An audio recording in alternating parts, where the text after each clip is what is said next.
My relatives deliberately missed my wedding and still claimed it was all my fault. The hardest truth I ever learned is that some people will happily burn down your entire world just to make sure they're warm, and they'll expect you to hand them the matches. My wedding day was supposed to be the brightest day of my life, a symphony of joy and new beginnings, but all I could see were the ghostly empty chairs on one side of the reception hall, a glaring, painful void where my family should have been. The air in that elegant ballroom was thick with unspoken tension despite the music and laughter. I remember the scent of lilies and faint perfume, but beneath it, a bitter tang of betrayal. Every time my gaze drifted to that reserved row, my stomach would clench. Liam, my husband, kept squeezing my hand under the table, a silent anchor in a storm of swirling emotions.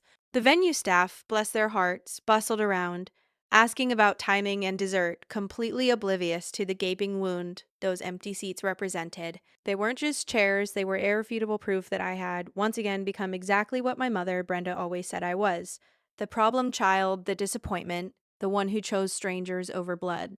I stared at them during the speeches, half expecting Brenda to burst through the doors, fashionably late, with some dramatic excuse and a forced hug that smelled like expensive perfume and guilt. But instead, what I got was my phone, vibrating like a frantic insect in my tiny clutch bag, buzzing against the cheap compact I'd grabbed last minute. I didn't even need to look. I knew it was Brenda. She'd always been my personal alarm system, one I can never switch off. As a kid, if I didn't answer by the third ring, she'd show up at school or call my part-time job, demanding to know if I was still alive. She used to brag about that like it was proof of her immense love. On my wedding night, the notifications were a relentless strobe light.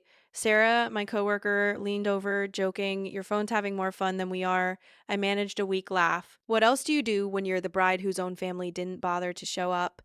Meanwhile, Liam's family was on the dance floor, his cousins pulling my colleagues into some ridiculous line dance. His parents watched, their faces soft with proud smiles, and ached. They'd embraced this wedding as if they'd been waiting their entire lives for a daughter, helping me pick flowers, negotiating with vendors, checking in to see if I felt overwhelmed. It was everything my own family hadn't been, because across town, on the exact same day and time as my wedding, my younger brother Ryan was having his engagement party. My wedding date had been booked for almost a full year before Ryan even had a girlfriend. Yet, the story my parents decided to spin was that I'd maliciously planned it this way to ruin Ryan's big moment. I only found that out later. In that moment, all I knew was the crushing weight of those empty chairs, the absence of my childhood friend, Chloe, who was supposed to be my maid of honor. The only people who showed up for me didn't share my last name or my childhood home. I tried so hard to be normal. I smiled for toast, danced with Liam, and pretended not to notice the quick, embarrassed glances guests cast at the deserted tables. I told myself it was fine, that I didn't need them. This new family, Liam's family, was the one that truly deserved me. But every buzz of my phone made the old guilt crawl up my spine, that conditioned reflex that screamed, "Answer Brenda, or things will get worse." During the cake cutting, Liam leaned in, his voice a gentle whisper: "You don't have to answer. Not tonight." I nodded, feigning agreement, but eventually I slipped into the hallway, my clutch clutched tight. Because apparently, even getting married wasn't enough to break the habit of chasing crumbs from people who'd never given me a full meal of affection in my entire life. In the dim hallway, with muffled music bleeding through the walls and the smell of kitchen food wafting past, I pulled out my phone. The notification bar was pure chaos: missed calls, voicemails, messages from Brenda, Ryan, Chloe, and relatives I barely knew. The family group chat, which used to include me for holiday planning, was lighting up without me in it. That felt about right. Before I could open anything, a text popped up from a familiar number I hadn't seen in ages. It was my cousin Sophia, the perennial backup plan for every family event. If my parents needed a last-minute babysitter, they called her. If they needed extra hands at the family shop, they called her instead of accepting I couldn't do everything. We used to joke about being perpetually ranked second in our own parents' hearts. Hey, her message read, "I'm at the party. Can you talk?" I stared, my chest tightening. It took a moment for me to realize she meant Ryan's engagement party, the one that had stolen my entire family out of my wedding seats. I stepped further into the hallway, answering her call a second later. The first thing I heard was noise, loud music, chattering voices, clinking dishes, then Sophia's voice, low and tense. "I'm so sorry," she blurted. "I need to tell you what's going on here. It's insane." I pressed my back against the wall, sliding down until I was half sitting, half squatting. My wedding dress was not designed for wall sitting, but comfort had flown out the window when my parents chose Ryan's party over my wedding. "What do you mean?" I asked, even though a part of me already knew it was going to be bad. She took a shaky breath. In the background, I heard Brenda's voice, loud and animated like she was telling a grand story. My skin instantly crawled. They're telling everyone, Sophia said slowly, that you booked your wedding on the same day out of spite. Your mother just told this whole table that you've always been jealous of Ryan and you did this on purpose to make him look bad. For a second, I thought I'd misheard.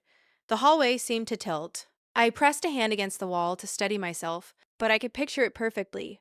Brenda, drink in hand, leaning in conspiratorially, explaining to distant relatives and Ryan's new in laws how her ungrateful daughter had sabotaged her own brother's big moment.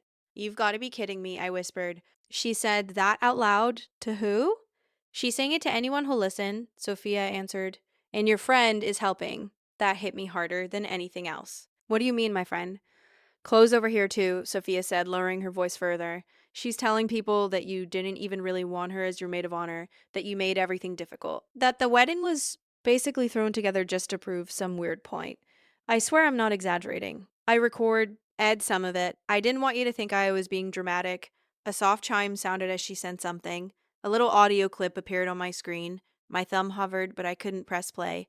My body already knew how much it would hurt. In the background of the call, Sophia's microphone picked up Brenda again. She's always had it out for her brother, Brenda was saying to someone. He's the golden one. Everybody knows that. She couldn't stand seeing him finally happy, so she picked this date on purpose. I mean, who does that to their own family? I closed my eyes, letting my head fall back against the wall. The thing that made me want to scream was that the date had been on the fridge calendar for almost a full year before Ryan even met his fiancée. He'd proposed last winter, and somehow, magically, his engagement party landed on the exact same Saturday. When I'd asked Brenda about it at the time, she'd waved her hand. It's only a party.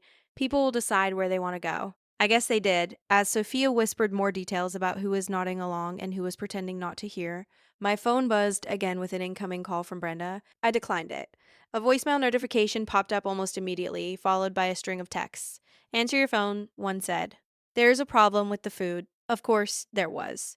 There was always a problem only I could solve. I finally hit play on one of Sophia's audio clips. Hearing Brenda's voice, talking about me like I was some vindictive stranger, made my stomach twist.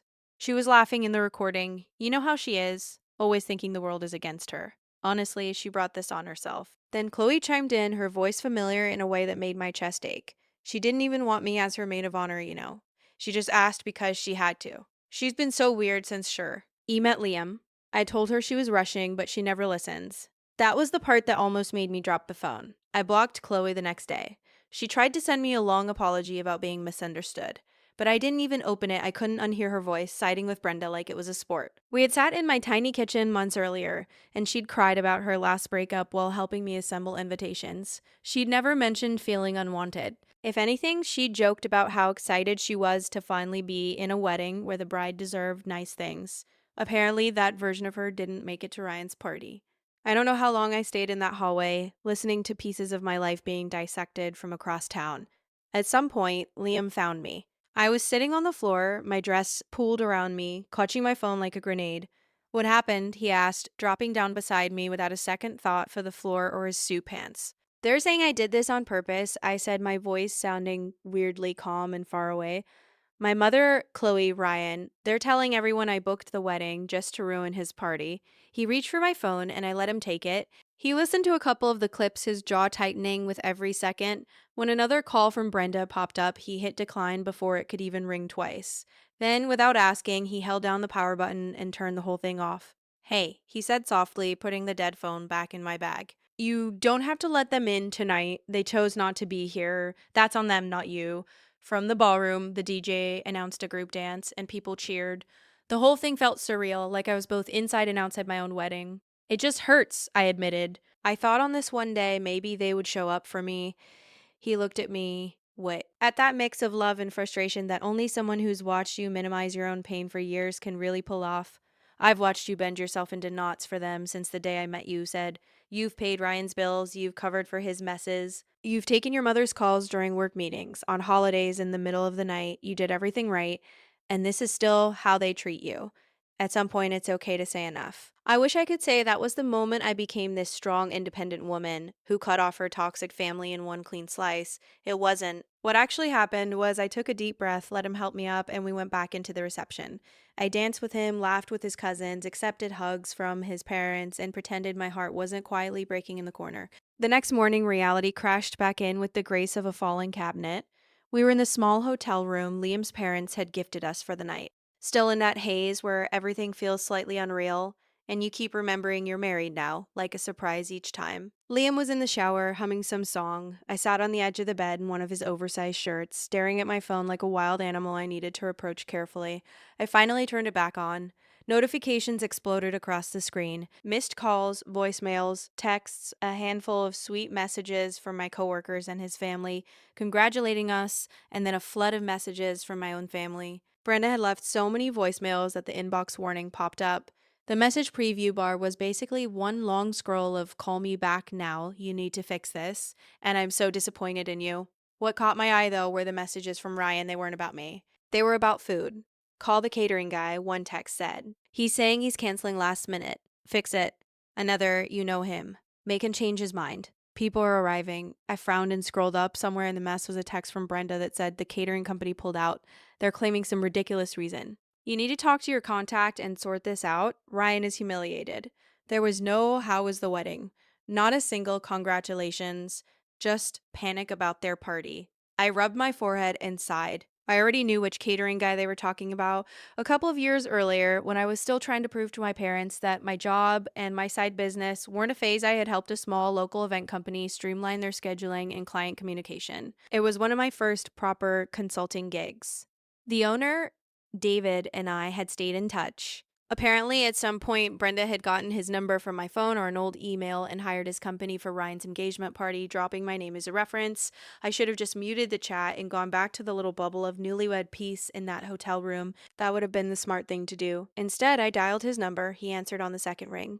"Hey, I figured you might call at some point," David said. My eyebrows shot up.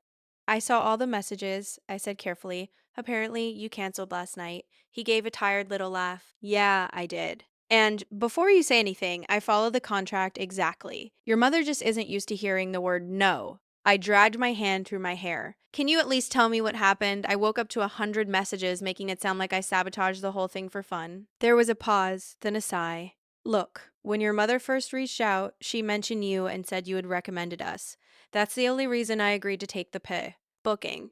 I figured if you vouch for someone, they can't be that bad. I didn't know it was for the same day as your wedding until later. That already felt weird, but whatever. People do overlapping events all the time. I thought maybe there was some family misunderstanding I didn't want to be in the middle of." And then I prompted, already dreading the answer. And then he continued, "She started calling every other day to change the guest count, add items, demand special dishes, all without wanting to adjust the budget. She kept saying things like, 'You know my daughter, she'll tell you I'm good for it.'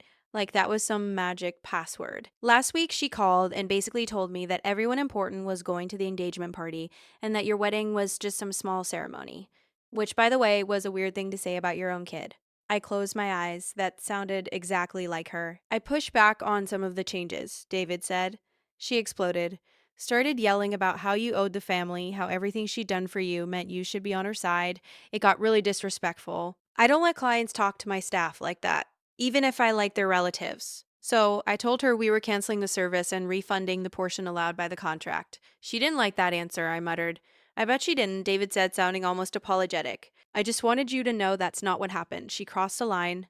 And not risking my team or my reputation over someone who thinks contracts are optional if they guilt trip you enough." We talked a bit longer about technical details, but the important part was already clear. Brenda had used my name to get a discount and then blown up when someone finally decided they didn't owe her endless patience. After I hung up, I sat on the bed for a long time, staring at the wall, the shed. E-shower turned off, and Liam came out with a towel around his waist, his hair damp and messy. He took one look at my face and knew something else had happened. "Let me guess," he said, sitting beside me. "They turned their mess into your fault." "They always do," I said quietly. "The catering guy canceled because she was screaming at his staff. She used my name to get in the door and then told him my wedding was small and unimportant.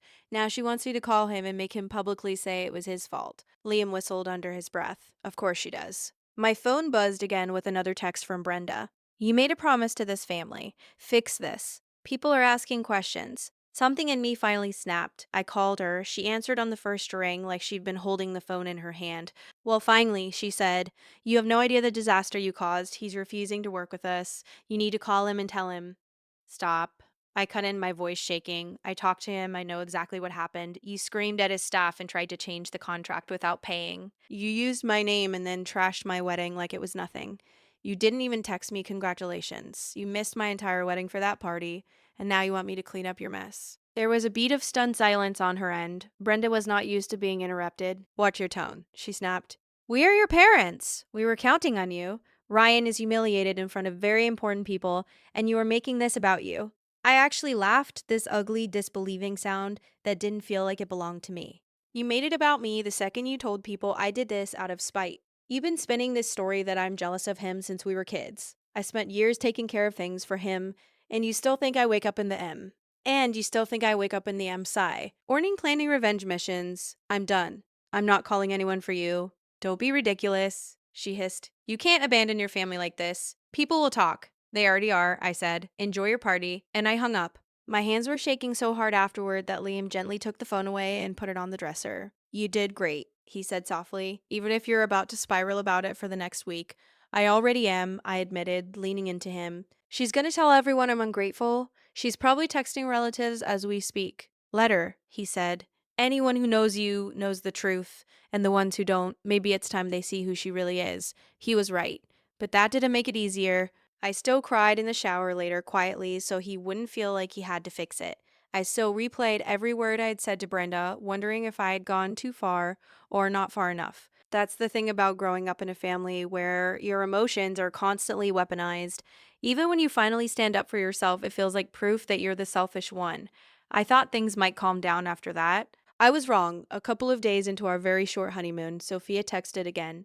Do you have your laptop? She wrote. I need to show you something in person, but I don't want to send it all by phone. That's how I ended up sitting at a cafe near our rental place, Liam across from me with his coffee, while Sophia opened her laptop and turned it toward me like she was about to reveal government secrets. Her hands trembled a little, which didn't exactly help my nerves. I know you probably don't want to see this, she said, but I also know you. You always doubt yourself, so I figured you should have actual proof. On the screen, a chat window was open. It was a group thread between Brenda, Ryan, and a couple of other rel. It is. Sophia had taken screenshots, dozens of them, all neatly saved in a folder labeled with the date of my wedding. Before you freak out, she added quickly, I didn't hack anything. One of the uncles left his phone on the table at the party, and the messages popped up. I took pictures of the screen. That's it. I scrolled through the images in silence. The first ones were from months before, around the time Ryan got engaged. Ryan had typed, we should do the engagement party on that Saturday. Everyone will already be in town. It's Saturday. Everyone will already be in town. Brenda had responded, is that not the day of her wedding? So Ryan wrote, people will pick what matters more. Then Brenda, you're right. She picked that date without thinking about anyone else because she's selfish. If she complains, we tell everyone she set it up like this on purpose. Another message weeks later, remember to say she never told us the date clearly. Say we only found out after we booked everything. Ryan, she can deal with it. She's always fine. He needs the support more. She'll have his family there. There were messages from Chloe too, little voice notes saying things like she won't cut you off. She's too soft. She'll forgive you like always. Brenda had responded with heart emojis and that's why we love you. You understand, family. I felt like I was going to be sick. They really planned it, I whispered. They actually sat there and planned to steal my day and then blame me. Sophia nodded grimly. I know. I always thought your mother was intense, but this is another level. I wanted you to see it so you don't let them convince you that you imagined it. I scrolled through more screenshots, Brenda bragging to someone about how she'd convinced the catering company to add more dishes without paying more, saying Kendra will talk to them if they complain. She owes us. Ryan complaining about Javi. Ing to share attention with me his whole life, even though from where I was sitting, the spotlight had never left him. I looked up at Sophia. Why are you still at their events? I asked. It came out harsher than I meant. She winced. Because if I don't go, my mother will punish me for months. You know how it is. At least this way I can keep an eye on things. And now I'm here showing you this. So maybe it counts for something. I took a deep breath and squeezed her hand. It does, I said. It really does. I'm just processing. Here's the thing I haven't mentioned yet. By the time all of this was happening, I wasn't just some overworked office assistant with a demanding mother. I had quietly built something of my own. I had always been good at organizing chaos. As a teenager, I was the one people called when they needed help pulling school events out of thin air. In college, I somehow ended up coordinating fundraisers and club gatherings, even when I swore I was too busy. Somewhere along the way, I realized I could turn that skill into a business. So while working my day job in admin at a local office, I had slowly grown a tiny consulting side business focused on planning corporate events and helping small companies not trip over their own scheduling. At first, my parents barely acknowledged it. When I mentioned a new client, Brenda would nod and immediately pivot to talking about Ryan's latest idea or minor promotion. If I stayed late to meet with a potential corporate contact, she would complain that I was ignoring family. My father, Arthur, would occasionally ask if I was still playing with that side thing like it was a hobby. The only person who really cared was Liam, back when he was just the sweet guy who stayed after his own shift to help me clean up after meetings. By the time we got married, my side thing had turned into a real company. I had a small of Feist downtown, a part time assistant named Sarah, and a handful of regular corporate clients. I wasn't rich or anything, but I was stable. I had built something that didn't depend on my family's approval. My parents never asked to see the office. They drove past the building once and said the parking looked terrible. So when Sophia sat across from me and asked, "What are you going to do now?" my first instinct was to say, "Fix it." Obviously, that was my role, the fixer, the smoother, the one who called vendors and talked teachers into extending deadlines, who arranged rides and covered fees and quietly wired money to bail Ryan out of whatever mess he had gotten himself into this time. Instead, for once, I said, "Nothing, nothing." Sophia echoed like she had misheard. "I'm not going to fix this," I repeated, trying to convince myself at the same time. They planned this. They chose this.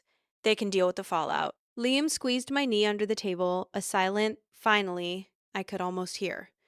Of course, my nothing lasted approximately 2 days before life decided to escalate again. The first sign that things had spilled beyond our messy little family circle was a text from one of my coworkers. "Hey, is this you?" followed by a link. I clicked it and felt my heart almost stop. It was a short video posted on a social media app by Jessica, Ryan's fiance. One of my coworkers had posted a few quick clips from the reception the night before, and Jessica had grabbed them, turning them into a storytime montage like it was content. The clip showed me walking down the aisle, standing at the altar with Liam, then the reception hall, one side filled with his family, the other side clearly empty where mine should have been. The caption read, "My fiance's family showed up. His bride's family chose her brother's party instead. Make it make sense."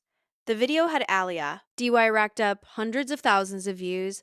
A couple of big wedding drama accounts reposted it. And once that happened, it stopped feeling like my life and started feeling like internet entertainment. The comments were full of people sharing their own horror stories about families choosing sons over daughters, about favoritism and ruined events. People were furious on my behalf, and they didn't even know the half of it. I felt exposed and weirdly guilty, like I had done something wrong by existing in a story that other people were now using as proof of some larger point. It didn't matter that I hadn't posted anything myself. My face, my empty chairs, my humiliation were out there for strangers to pick apart between sips of coffee and doom scrolling.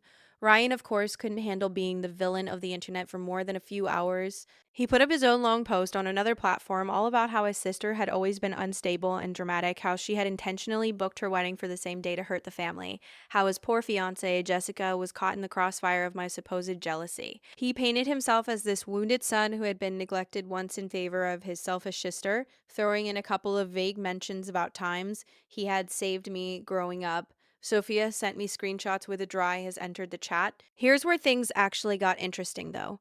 Remember all those screenshots Sophia had of the group messages? The ones where Brenda and Ryan had literally planned this whole overlapping date stunt. Sophia uploaded parts of those anonymously in the comments under Ryan's post. She didn't share anything that would publicly identify her, just the sections where they discussed scheduling the engagement party on my wedding day, the messages about people pick what matters more, the part where Brenda said they would tell everyone I hadn't made the date clear. People ate it up. Within hours, the comments under Ryan's post flipped from supportive to furious. Strangers called him out for lying, for trying to rewrite the timeline. Others dragged Brenda for her words, quoting her line about my wedding being just a small ceremony, while Ryan's party was the real event. They pointed out the timestamps that showed my wedding had been booked long before his engagement. He tried to delete some comments, but screenshots just kept spreading. It was like watching a train he had set in motion finally derail in the one direction he had not planned for. He started texting me in a panic. "Tell them it's not true," he wrote. "Tell them the screenshots are out of context. Fix this." I stared at his messages, the same demand he had sent earlier about the catering, just repackaged. "Fix this," like I was a customer service department for our family's reputation. I didn't reply. He switched tactics, sending voice messages about how he was losing opportunities because people were judging him based on one mistake, about how I was ruining his future. He didn't mention once what my wedding day had felt like for me. It was almost impressive in a horrifying way. While all of that was happening online, my actual life continued offline. My little event consulting business kept moving. Clients still needed schedule plans and vendor lists and communication templates. Liam and I returned from our short honeymoon and settled back into our apartment, which now had a few extra wedding gifts stacked in the corner waiting to be sorted. One afternoon, a couple of months after the whole viral chaos started, Sarah, my assistant, poked her head into my office. "There's a couple here asking for you," she said. "They don't have an appointment. They say it's urgent and family related." I knew before. I even stepped into the waiting area that it was my parents'. Brenda sat perched on the edge of the couch like she was posing for a picture, her hands clasped tight around her purse strap. "Arthur." My father stood beside her, looking both exhausted and uncomfortable in a collared shirt he clearly hadn't ironed himself. They both looked older than I remembered, which was saying something considering I had seen them literally in person at exactly 0 events in the past months. "Kendra," Brenda said, her voice overly bright, "you look so successful." "Thanks," I said, nodding toward the chairs in my office. "Come in." We have a few minutes before my next call. Inside, they both did a slow, surprised look around the room, like they genuinely hadn't believed I had a real office with real furniture and not just a folding table in a garage somewhere. The framed photos from past events on the wall looked back at them silently. "We didn't know it was like this," Arthur finally said, gesturing around. "We thought you were still starting out. I've been doing this for years," I replied. "You never really asked." Brenda made a little dismissive sound, then caught herself, probably remembering why they were there. She dug in her purse and pulled out a folder, placing it on my desk. "We need your help," she said. "The shop is in trouble. The landlord is talking about throwing us out. Suppliers won't send new stock without payment. We need a loan to get through the next few months." There it was, not an apology, not a genuine attempt to reconnect. A loan request. How much? I asked, because apparently I enjoy hurting myself. She named an amount that made my eyebrows shoot up. It was more than my entire starting capital had been when I launched my business. "And you came to me," I said slowly, because you're doing so well." Arthur said as if that answered everything. "You always land on your feet. You've always been strong. Ryan is dealing with so much already. He can't handle more stress." There it was again, the story. I was the tough one, the one who didn't need support, the one they could pile things on because I could take it. Ryan was the delicate genius whose dreams had to be protected at all costs.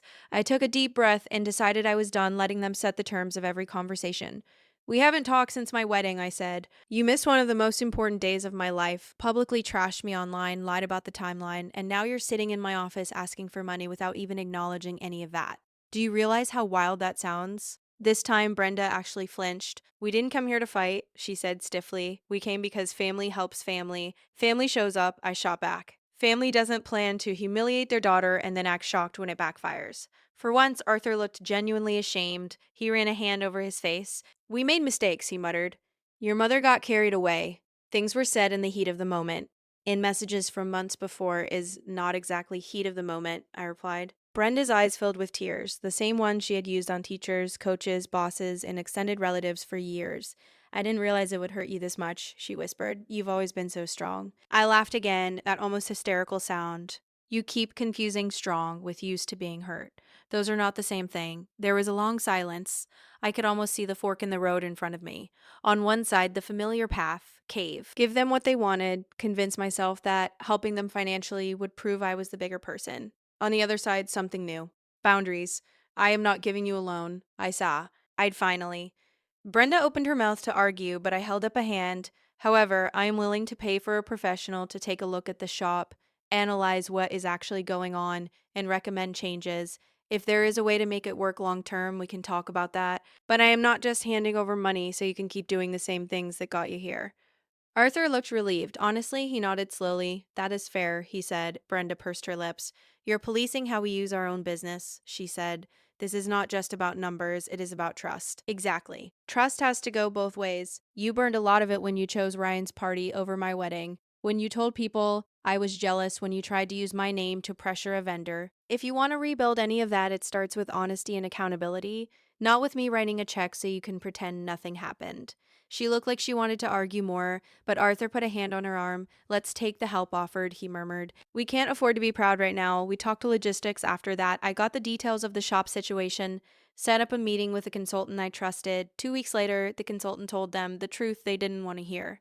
The shop wasn't cursed, it was mismanaged. Arthur actually listened and started cutting the dead weight. Brenda acted offended and blamed the neighborhood, the economy, anything but her decisions. And for the first time in my life, I let the consequences sit exactly where they belonged, with them instead of on my shoulders. Before they left, Brenda hovered by the door for a second. Do you think we'll ever be a normal family again? She asked softly.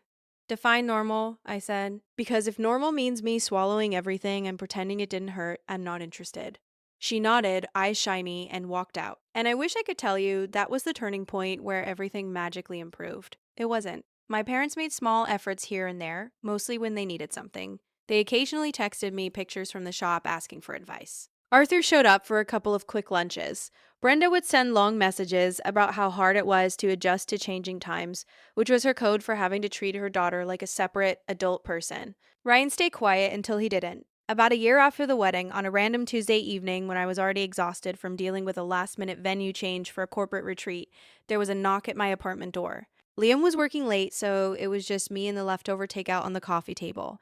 I opened the door, and there he was, Ryan. He looked smaller somehow, like the weight of his own drama was finally settling on his shoulders. Can I come in? He asked. I thought about saying no. I really did. Instead, I stepped aside and let him pass, more out of muscle memory than anything. He sat on the edge of the couch, his eyes darting around the room like he was cataloging the furniture. You have a nice place, he said. I always knew you would land on your feet. There it was again, that phrase, like I was some kind of cat who could be thrown from any height and still walk away fine. What do you want? I asked, skipping past the small talk. He took a breath. I need your help, he said. A company was about to hire me for a really good position, and then someone sent them that old video and the screenshots. They backed out. They said, my name is too controversial. He rolled his eyes at the phrase like he was the victim of some conspiracy. I lost a huge opportunity because of that stupid mess that you and your little internet army blew out of proportion. I raised an eyebrow. Duh, little internet army? You know what I mean? He said quickly. He didn't exactly try to calm it down. You let them drag me. You let that woman post everything. That woman? I repeated. You mean your ex, the one who realized you lied to her about our family dynamic and decided she wasn't going to marry into it? He winced, but kept going. Look, I'm willing to put out a statement, he said. I'll apologize publicly, say I handled things badly, whatever. But I need you to post something too. Say that you don't hold a grudge, that it was just a misunderstanding, that you love your family. Employers will see that and it will help. For a second, I just stared at him. It was like watching someone try to bargain with a mirror. He genuinely believed the only problem left to solve here was his public image.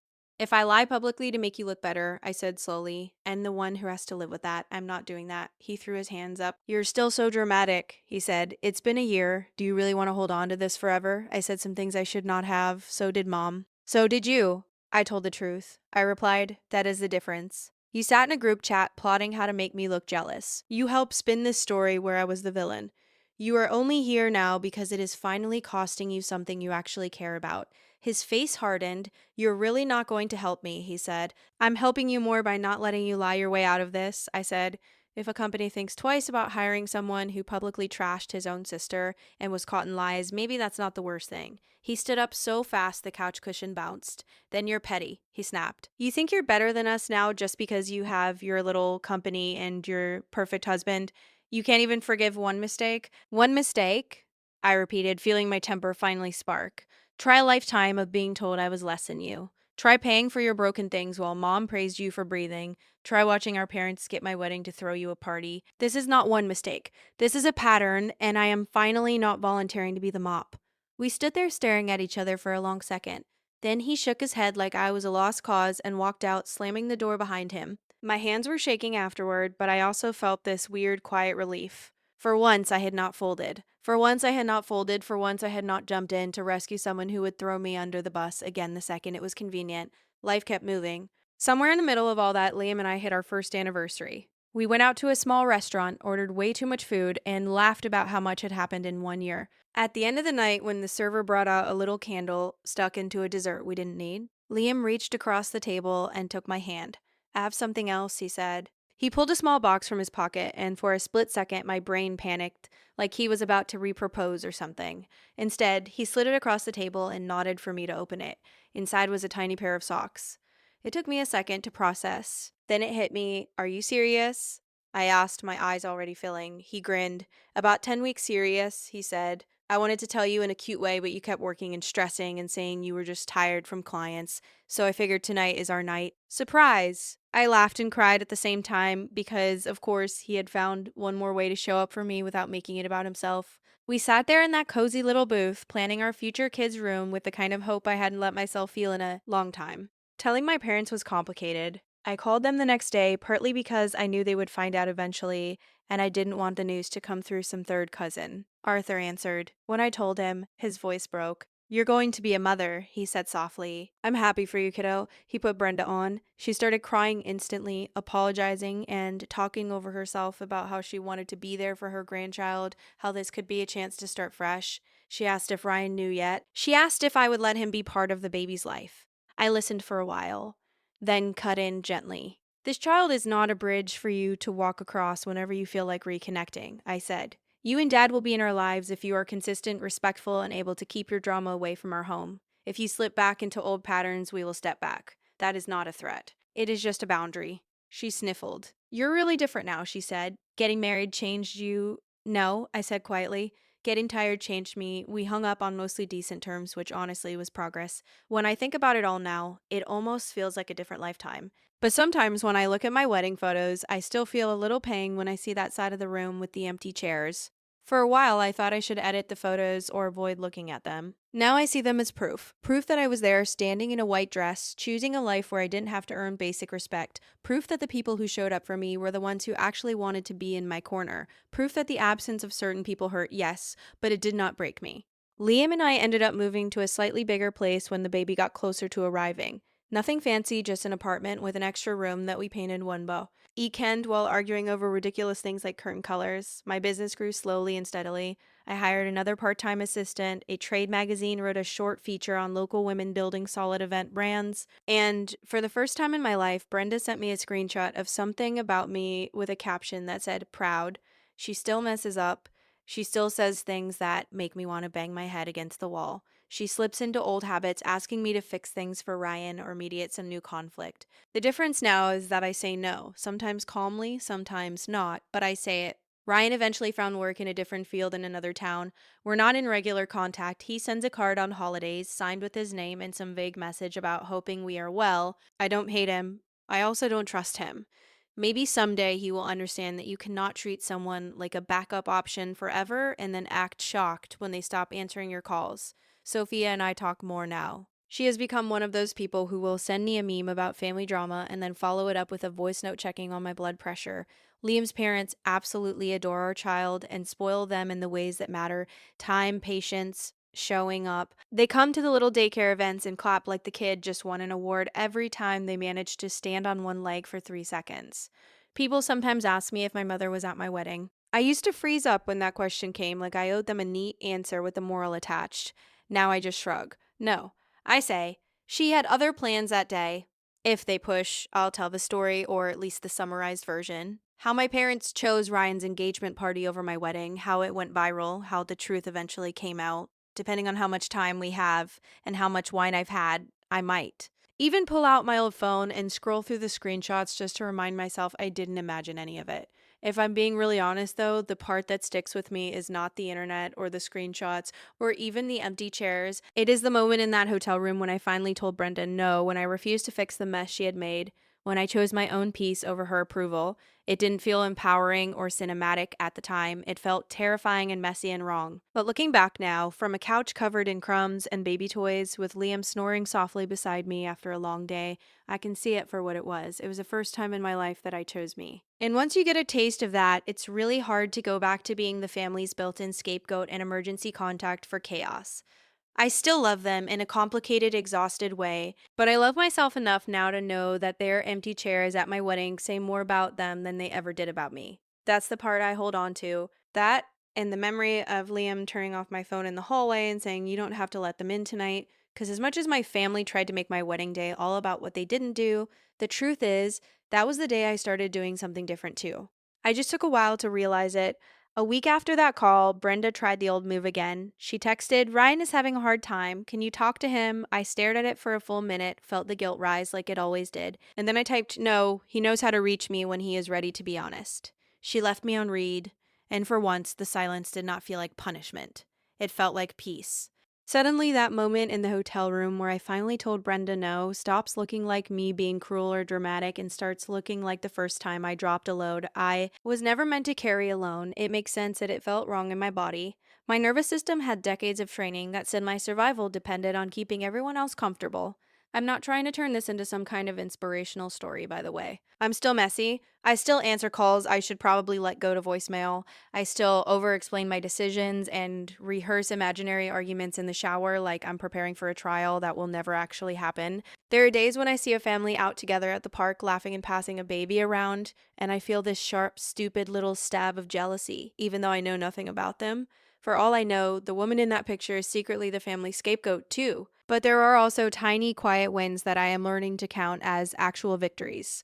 The first time Brenda made a snide comment about how some people forget where they came from, and I simply said, "We're not doing this," and ended the call without explaining myself for 20 minutes. The first time Arthur tried to smooth things over by saying, "You know how your mother is," and I replied, "Yes, and she is responsible for that," instead of laughing it off.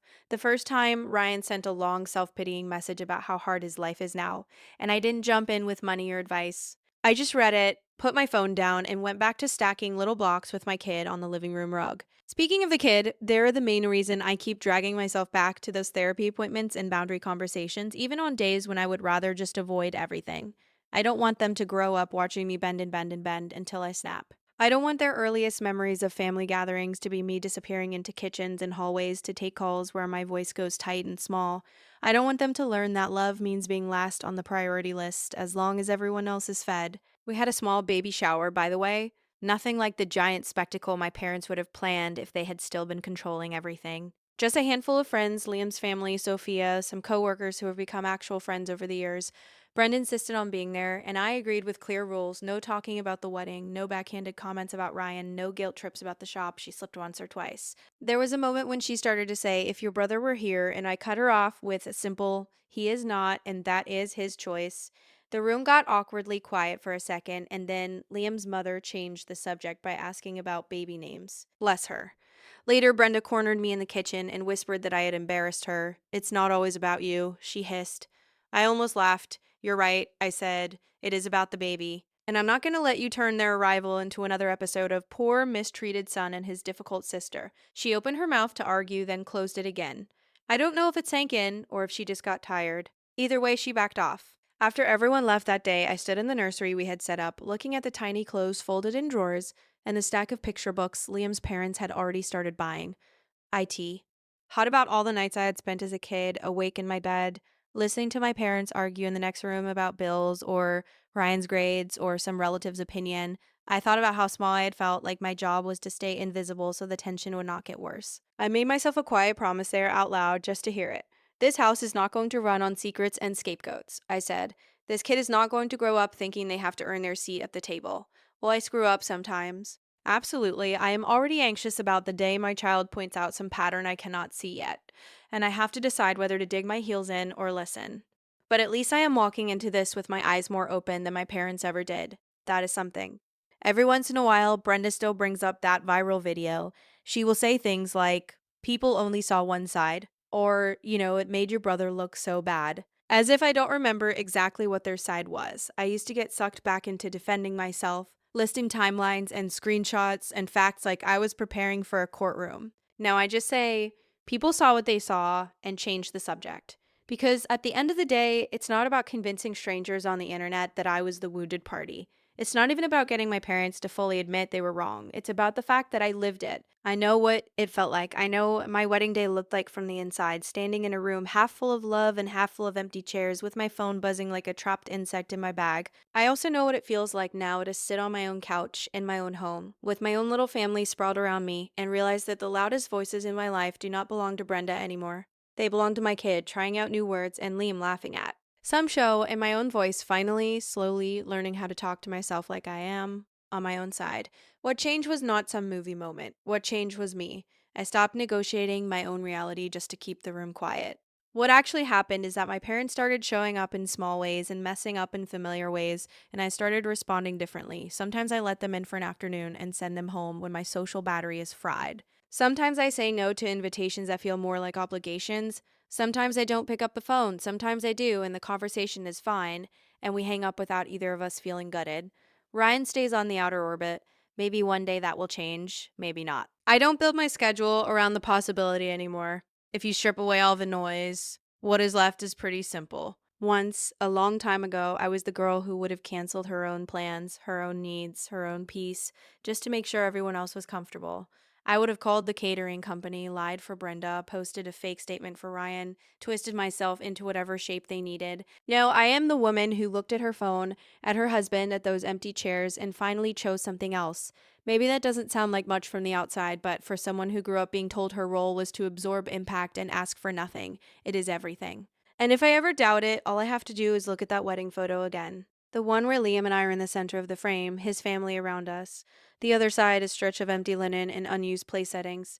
I used to see that as a picture of who I didn't have. Now I see it as a snapshot of the exact moment I stopped begging for a seat at a table that was never set for me in the first place. Tell me, if you've ever had to stand your ground against family expectations like this, what was the hardest part for you? Share your stories and thoughts in the comments below. I'm reading every one.